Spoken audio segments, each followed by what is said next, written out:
Amis téléspectateurs Touba Mbella TV tey jii nag maa ngi fii nga xamante ni moom mooy HLM Grand Yoff si rond point bi ci booru mairie bi ñu ngi fii nag tey ci li nga xamante ni moom mooy 8 mars sargal jigéen jox gëdd bi nga xamante ni moom la jigéen war a am ci biir kër Touba Mbella TV nag desu si ginnaaw benn yoon moo tax tey Pape Ousmane Ba daagu si ñëw ànd ak ki nga xamante ni mooy Omar ci caméra bi ñu fas yéene leen indil li nga xamante ni moom moo fi am kon nag nañ dugg ci biir xool programme bi la fa am. ku fi toog rek su defoon expérience am par rapport ak lim dund ci milieu du travail am ñëpp dañuy tëye seen gémmiñ donc nañ gën a gëm suñu bopp am confiance suñu bopp suñ ko defee rek dinañ mën a jàppale suñu morom parce que ku jàppale sa morom sa bopp nga jàppale. éducation de base yenn yi doo ko mën a def sa morom doo ko mën a def sa moromu jigéen doo ko mën a def góor doo ko mën a def xale doo ko mën a def kenn donc nit ñi nañ am éducation de base nañ yar jigéen ñi nañ yar xale yi nañ leen yar ci solidarité nañ leen yar ci partage nañ leen ci am yar am teggin soo ko defee soo bale yooyu foog nga baax foog nga mën a jàpp sa morom donc c'est important galgal yi ñu bàyyi ko te xam ne ku dimbale sa morom sa bopp ku dimbale sa morom sa bopp nga dimbale donc nañu bàyyi galgal bi gëm suñu bopp gëm le slogan jigéen jàppale jigéen ci Sénégal suñ ko defee rek vraiment lépp dina yomb. macha allah c'est un plaisir immense nag tey bëri li ñu bëggoon wax wala li ñu bëggoon def peut-être ñu ko mën a def mais c'est un plaisir immense ma teew fii di leen di féliciter encore une fois di leen di encourager di leen wax ne les femmes font le monde phrase boobu buñ ko fàtte mukk les femmes font le monde. defe naa loolu boo ko xamee ba pare di nga mën a dem ci li nga xamante ni que mooy relation bi ngay am ak ñeneen ñi donc xamal sa bopp wóolul sa bopp teg ci lan mooy sa ay besoin say envie en tant que femme en tant que personne ci sa biir société fan nga bëgg a yegg nañ ci bàyyi xel bu loolu weesoo deuxième point bi mooy respect de son prochain boo respecter sa bopp defe naa war nga mën a respecter ñi ngay saafoon mu nekk ci sa relation ak sa famille di relation ak ñi ngay liggéeyal ak même say client parce que yow mi nga xamante ne yow yaay liggéey ci femme entrepreneur su fekkee ne client yi ñëw ci yow amoo accueil bu normal defe naa ñuy gaaw a dem la ñuy doon bu menee ni sama classe bi bu ñu ñëwee salaamaaleykum ni nga leen di fayee rek dinañ xam ndax war nañoo toog wala waruñu toog ci nit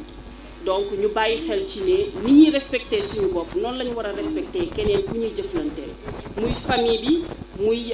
ci liggéeyukaay bi ñu bàyyi ci xel bu baax ndaxte yow sa gis-gis sa bëgg-bëgg mën naa bañ a bokk ak sa bëgg-bëggu moroom ñun ñëpp ay jigéen lañu exemple association bi ay jigéen yuy ñaw ñoo ci bokk à part ñaw bi am na yeneen activité yoo leen di def waan tey jii ñi ngeen woote association te kenn ku nekk amul respect bi war ci moroomam defe naa association bi du dem te li leen boole tey jii ñii boole leen ay fan ci ginnaaw ak fi ngeen bëgg yegg defe naa mooy booloo liggéey jàppalante ngir jëm ci kanam ngir seen activité mën na am prospérité ñu dégg leen Sénégal dégg leen ci bitim réew waaw loolu bu respect seen biir amul defe naa doo leen sori de kon ñu bàyyi ci xel bu baax donc ni ngay respecter sa bopp na nga respecter sa moroom noonu donc on surtout nag respecter sa moroom ak sa bopp bokk na ci honorer sa parole boo xësee ba jël benn engagement nga bàyyi ci xel nga respecter ko waaye bu tayee nga ne waaw damay ànd ak yéen bu subaa nga wëlbatiku ci ginnaaw def leneen lu bokkul ak la taxoon a jóg ci début bi defe naa loolu rafetul kon ñu bàyyi ci xel bu baax ndax àndu jigéen moo doy waar yombul début bi ci yëpp la façon association bu nekk créé nañ ko Sénégal début bi ñun ñëpp dinañ ne waaw bu ñu demee ba ci biir ñi nga xamante ne ay ondes négatives da leen wër commencé ut buntu yàqu foog naa ñu ngi ci 2022 te bu ñu seetloo ñun femme entrepreneur bu fekkee ne am nañ seetlu ci bàyyi xel yeneen femme entrepreneur yi nga xamante ne waxuma sax Europe Afrique lañ nekk mais ñu ngi ci yeneen dëkkuwaay yi comme Côte d'Ivoire Nigéria autres pays yoo xamante ne ay entrepreneur ñu ngi fa bu dee bàyyi nañ seetlu bu baax man boog personnellement dama gis loolu ñoom ñun leer na ma ni ñun Sénégal ñoo leen ëpp ressource de mais ñoom ci avancement ñoo ñu gën a am moo gën a gaaw moo gën a leer moo gën a rafet kon ñun lan moo ñu téye suñu xol yi xol rek moo ñu téye bëgg nañu mën nañu waaye tant que jàppalantewuñu duñu dem kon lii nga xamante ne moo leen boole ngeen créer association bi nii gën leen ko dëgëral gën leen ko taxawal ngeen ànd nekk benn liggéey ngir lan du pour association bi kese de association bu demee ci kanam yéen da ngeen di dem ci kanam seen secteur d'activité dafay avancer donc ñu bàyyi xel ci loolu donc bu le respect de soi jàllee ak le respect de son prochain lan mooy urgence bi c'est agir différemment nañ daan comporté woo bu njëkk ak tey jii nii bu wute ci lan sincérité ci ànd apprendre à vivre en société ndaxte loolu tamit day ñëwaat rek ci respect bële niñ na apprendre à vivre en société nañ xam ne ñun ñëpp yemuñu xalaat yemuñu bëgg-bëgg yemuñu aussi yarin ndax ci biir ànd di nga gis ñoo xamante ne dañuy pànk ñii dañuy am kersa donc ku nekk ak éducation bi nga xamante ne am nga ko sa kër kon bu ñu ñëwee tey di liggéey nañu bàyyi xel ni man bu dee damaa yaru am na koo xamante ne dafa pànk su may wax wala su may agir naa bàyyi xel ci li may def yow mii ñëw ak sa pànk tamit na nga bàyyi xel ni pànk yóbbuwu la fi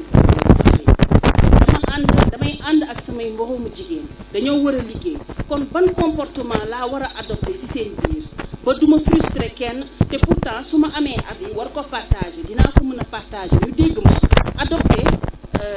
avis boobu noonu ñu liggéey mu jëm ci kanam waaye du xëccoo du xiiroo ŋaayoo wala yu demee mooy tax ñu mën a avancer kon ñu bàyyi ci xel respect de soi respect des autres ak agir différemment bu loolu jàllee éviter les croyances limitantes xam nañ ni suñu société dafa am loo xamante ne noonu la ñu yaree loolu lañ fi fekk donc li mooy jigéen warul def lii jigéen warul dem fii jigéen dafa war a dañ lay tegal ay barrières ne la yow waroo jéggi foofu amaana am na yu ci baax am na yu ñuy jëmale kanam waaye li ci ëpp ci buñ ko xoolee jëmale wu fenn lu dul tardé croyance limitante yooyu nag li tax nga mën ko jéggi mooy déjà connaissance de soi bi ma leen njëkk a wax il faut nga xam yow yaay kan lan nga bëgg société bi nee na la fii nga war a yem non non jigéen tey jii nii par exemple dañu war a ut ay financement wala dañu am projet pour dem exposer à l'extérieur lii loolu dafa metti da ngeen koy lijjanti non loolu gëw ma ni dina sotti gëw ma lii gëw ma non non bàyyi leen ay préjugés lii la ñu bëgg lii mooy biiwu association bi lii balaa association bi sax man sama jëmmi bopp man en tant qu'entrepreneur lii mooy sama objectif lan fan lañ bind ne mënoo fa yegg amul bind ñu ko fenn ay croyance la rek yu ñu am ni que non non lii amaana ci góor ñi la gën a yomb que jigéen et après góor nit la jigéen nit la te ku nekk ci ñun yàlla may na la ay capacité yoo xamante ni que boo jàngatee yow yaay kan ak yow say force et faiblesse di nga mën a avancer ci say activités personnelles après nag activité entre femmes sooga ñëw muy association kon ñu bàyyi ci xel bu loolu weesoo tamit ci beneen point parce que bon mënuñu développer carrément dugg au fond du sujet parce que temps bi moo ñu xaw a xoj mais dañuy wax point yi rek ngir kenn ku nekk ci ñun bu demee këram mën na nag toog bàyyiwaat xelam lan laa fi jàng parce que ñëw sañsee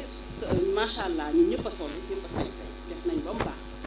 sañse ñëw toog entre femmes waxtaan kafree ñu ngi waxtaan mais est-ce que yaa ngi bàyyi xel ci li nga fi jël li nga fi war a jëlee boo ñibbee tey yeneen femme entrepreneur doon la laaj seen programme bi lan lañ fa waxtaanee na nga am matu ak esprit leaderu li nga fiy jële nga mën ko yóbbu mën ko expliquer ba keneen ku mel ni yow am envie ak besoin wu ñëw bokk ci yéen defe naa loolu mooy objectif bi ñaanoo leen yàlla yem ci 40 femmes yi parce que Sénégal yemul ci 40 femmes yuy liggéey di ñaw ak entrepreneuriat Sénégal wërngal képp am na ay jigéen yuy def comme yéen kon ñaan nañ yàlla ñooñ tamit ñëw bokk ci association bi kon ñu bàyyi ci xel esprit leader bi nag lii tax nga mën ko développer parce que je pense que yéen ñi jóg dugg ci association bi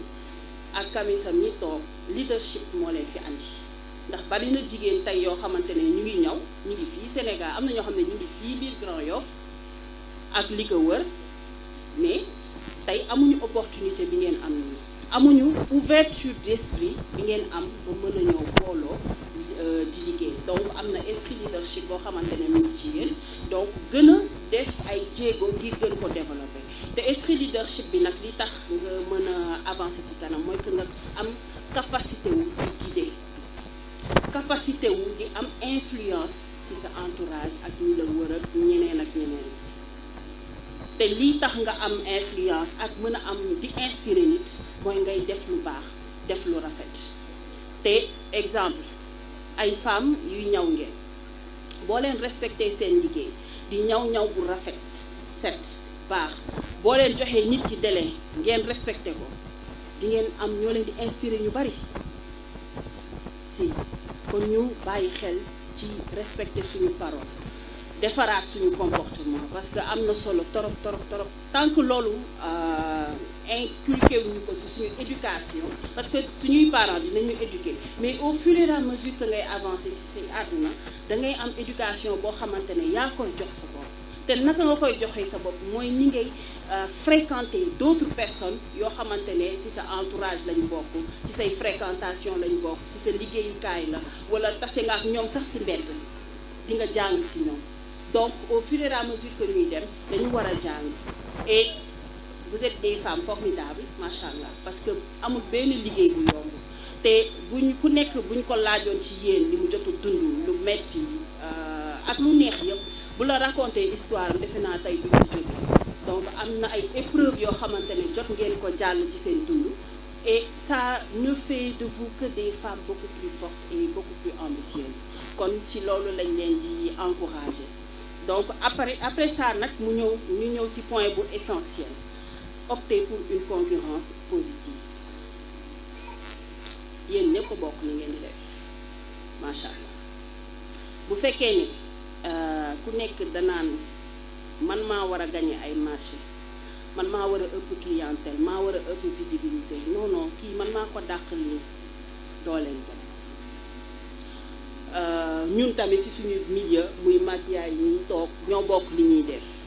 su fekkee ne dama ñëw ne yaay ñi non yaay warul toog fi warul tey man maa war a toog place bi maa war a wax lii maa war a def lii du ma dem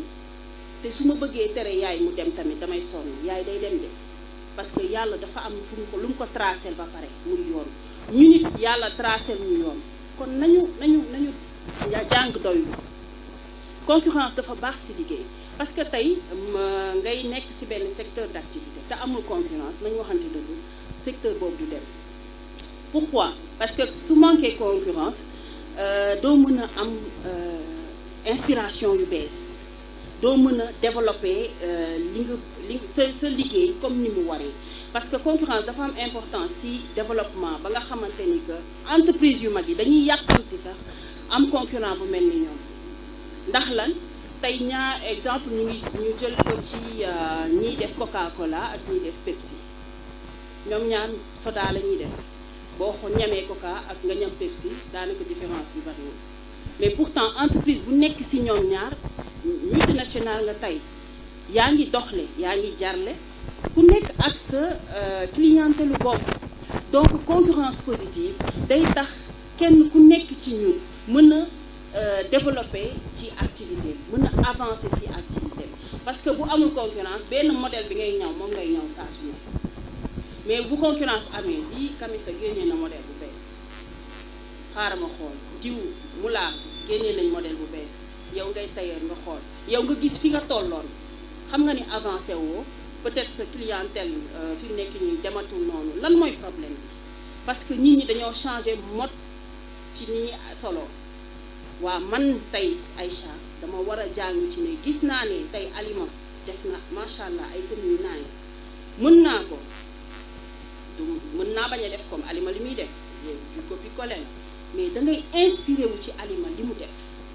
nga xool yow lan ngay yokk par rapport ak say capacité bu pousser le de l'avant. Alima xoolaat beneen ña am inspiration bu bees ah lii modèle temps yi Sénégal tunique lañu ñëpp jël ban xeetu tunique laa war a génne donc tey concurrence bu amul yow benn ndoket rek ngay ñëw boo commencé ndoket rek ngay ñëw parce que yow loolu ngay jàpp ni nit ñaa ngi koy sol donc c'est bon garaawu jarul may génnee lu bees mais concurrence positive day tax nga mën a développer sa business nañu doylu gëm yàlla ci suñu liggéey tant que ñu ngi koy def dinañ mën a avancer mën a dem fu sori ba tamit aussi si biir concurrence positive bi day tax boo positiver tey nga gis diw def na modèle bu bees am na profit nga dem ba gis ne yeneen tailleur yu ndaw ndawaani sax ñu ngi koy copier sa xarit la yéen a bokk par exemple association au fond kontaan nga ci li mu def mais amaana peut-être des fois bëggoo ko wan bëggoo ko wax non nañuy félicitante suñu biir. naa dañuy clôturer rek parce que point yi daanaka jeex na li ci desoon mooy accepter di partager ak ouverture bi ñuy am par rapport ak ñeneen ñi ñuy seqal liggéey ak ñi ñu bokkal liggéey di nangu ni que tey jii nii soo amee difficulté ci benn mbir su fekkee ne bëgg nga avancer il faut aller vers la recherche de la solution naka ngay trouver solution bi nag ah boo toogee sa kër ne mënuma lii waxoo ci ak kenn partagé woo ak kenn say crainte defe naa doo am solution donc pour nga mën a am solution nag da ngay waxtaan ak ñi nga xamante ne yàgg ñoom yéen a bokk milieu am nga difficulté bul am kersa wala ragalu approcher une autre personne boo xamante ni que amaana sa référence la wala sa collègue la mais ni que partie bi nga xamante ne yow am nga fa moom ngi approcher nit kooku noonu tey am nga difficulté mais amal ouverture d'esprit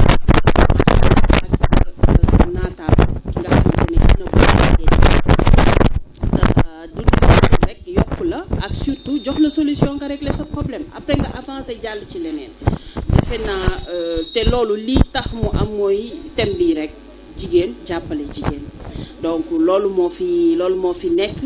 ak surtout li ma wax sànq am humilité ak générosité yàqul ci suñu jikko dara yàqul ci suñu liggéey dara au contraire da koy gën a defar nañu am générosité wu suñu amee opportunité d'affaires sax mu leer ñu ni que lii mën nañ ko partager ak suñuy morom nañ ko partager yàqul dara day gën a refar bu fekkee ne leer na ma ni man kat marché bi jox nañ ma ko ah mais leer na lay leer yàlla ni mënoo mais amul matu xam nga dégg wolof nag mais grande esprit ne tey jii nii ah man kat maa diw ñu ngi liggéey lii ñëw na mais leer na ma ni mënuma ko amaana peut-être da nga am yeneen marché yoo xam ne tënk na la wala tey opportunité boobu difficile ci yow wala amuloo yeggagoo niveau boobu noonu parcelle marché bi keneen koo xamante ne jege na te buñu yàqul dara da lay yokk kooku it def na nañuy bàyyi xel aussi ni que nit bu ñu ubbee boppam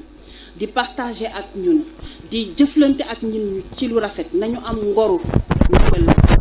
ndaxte kat nit di jëflante ak yow ci lu baax bu subaa ah gis nga lu opportunité de mais danga naan non su ma ko joxee day dem nañu bàyyi loolu gis nga toog di waxtaan bii nii yàgg nañ ko def ay at a ngi nii ñu ngi koy def il faut que ñu def ay action ngir changer toog déglu waxtaan ok daje bi neexoon na lekk nañ ba suur naan ba màndi nga dem continuer ci ni nga meloon amul njariñ il faut que ñuy changer bu fekkee ne dañu bëgg dem ci kanam dem fu sori ñu dégg ñu fu ne tant que changer wu ñu comportement duñ dem donc nañu soppiwaat jikko yi defaraat toogaay bi gën a booloo gën a jàppalante loolu mooy tax ñu dem fu sori ñu bàyyi même des fois dañ koy gis ci biir jigéen ñi dañuy daje ci benn daje ci benn événement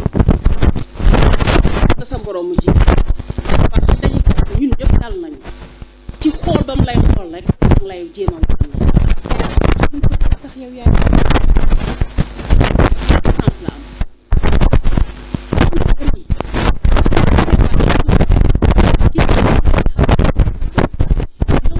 amaana boobu ok da nga gaare sa oto kii peut-être clando la yéeg wala car rapide la yéeg wala taxi la yéeg foog nga ñëw jaay ko ak foofu dëgg dafa am suñu biir parce que dañuy dem si rencontre bu ne kamisa mi xam ne ngay wax donc dañuy faral di tase ak ay jigéen yu ne ci biir daje yi dañ ne dañuy ànd liggéey de mais ci biir ànd liggéey bi mu ngi lay jaay affaire di la wan ni maa la ëppale lii maa la ëpp place man dañ ma xam dañ ma lii ça n'a aucun sens léegi après da ku nekk day ñibbi da ngay lekk muy lekk da ngay naan muy naan da ngay solu muy solu da ngay nalaw muy nalaw da ngay def leneen muy def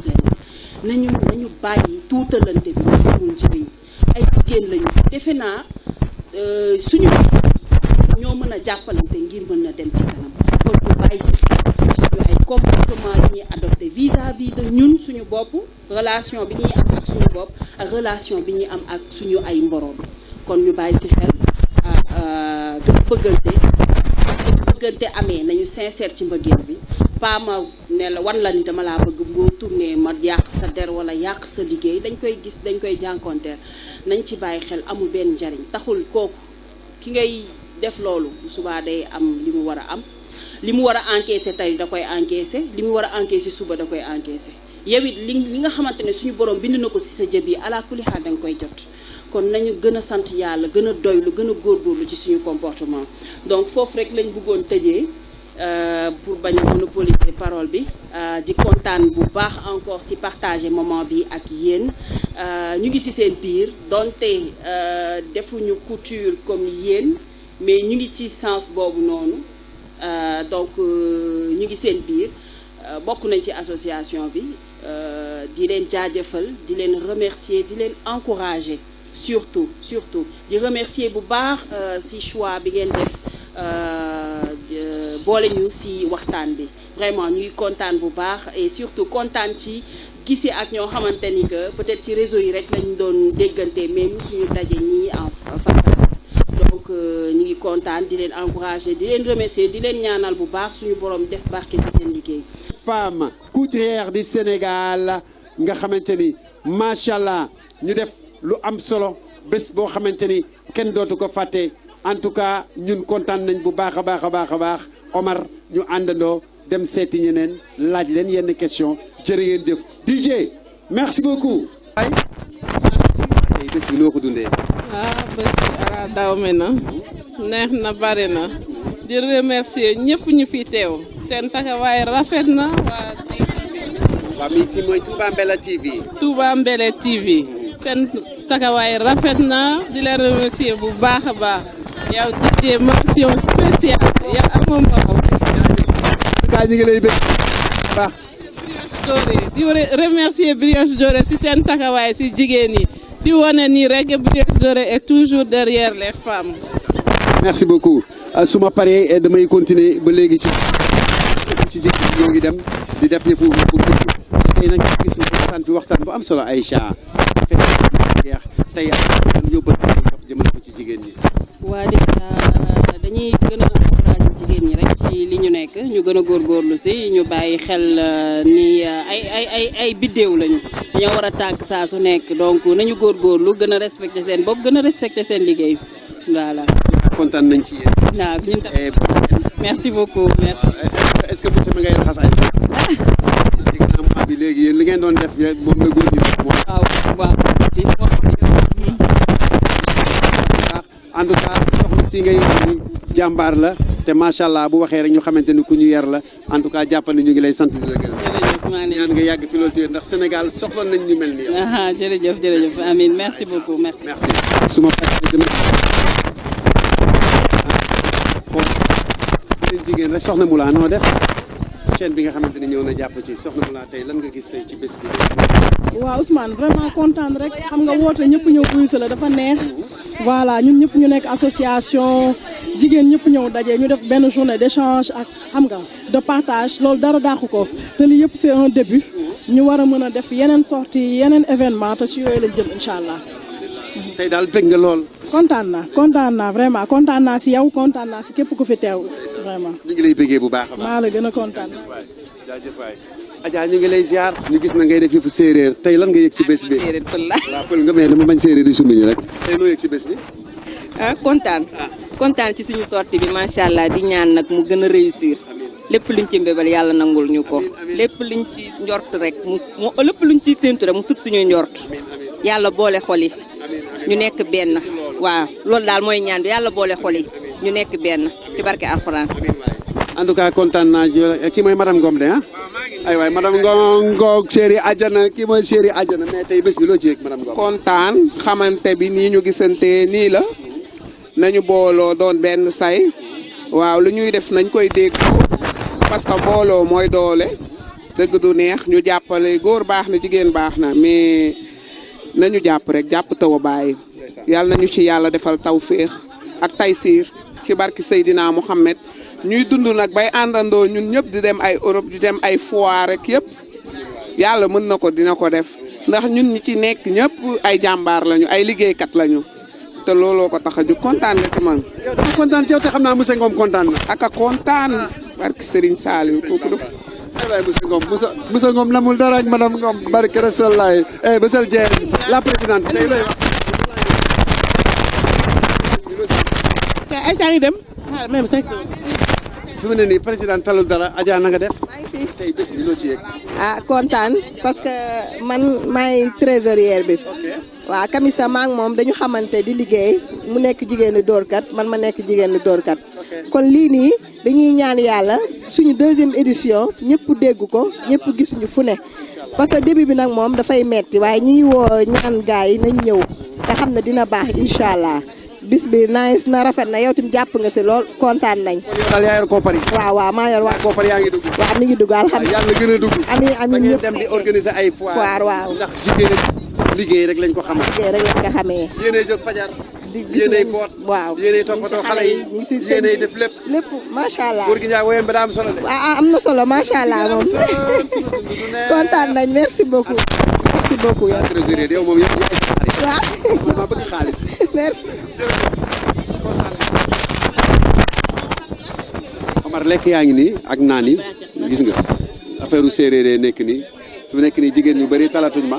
ndax fi mu nekk nii affaire lekk yi moom lañ tal fi mu nekk nii boo leen gisee lekk yi rek la ñu tal madame Ndiaye ngoog madame Ndiaye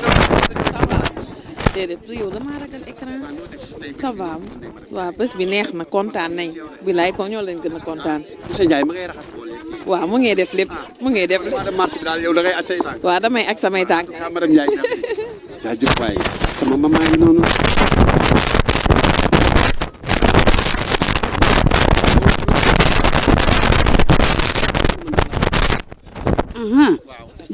paa bi nu mu la war a def.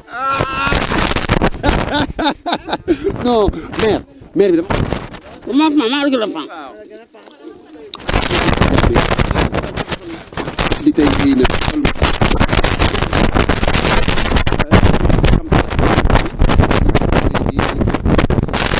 ana tey lan ngeen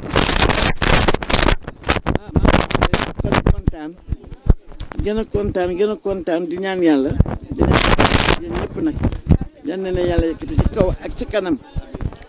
xale bu baax boobu xamoon naa dina am lii daal yow xam nga ci dara waaw xam nga ci dara c'était ma confidente et tout daal donc kontaan naa lépp yow tamit bëgg naa ci yow comme gis naa la tey rek daal tey bañ a jël kontaan nañu merci beaucoup jigéen ñi daf xale yëpp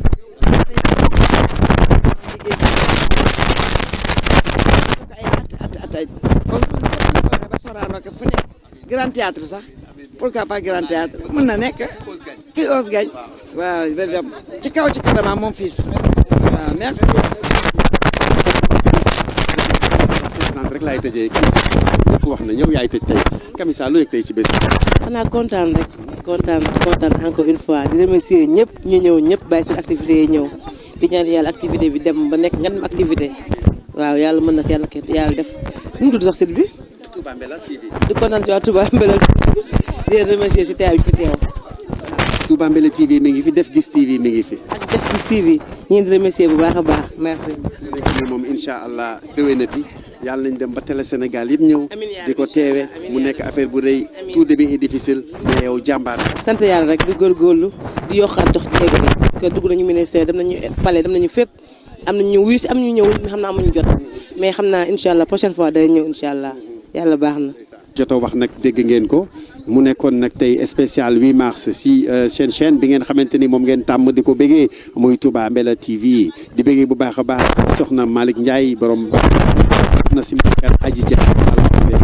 jàppal émission bi yow lañ ko may yow lañ ko baaxee ndaxte derrière chaque grand homme rek yaay une grande dame te yow nag yaay première dame Touba Mbella TV kon nag soxna aji ñu ngi la koy may di ko may Mame Diarra di ko may ñoom Kouyta di ko may jigéen ñi nga xamante ne yëpp ñu ngi si biir chaîne bi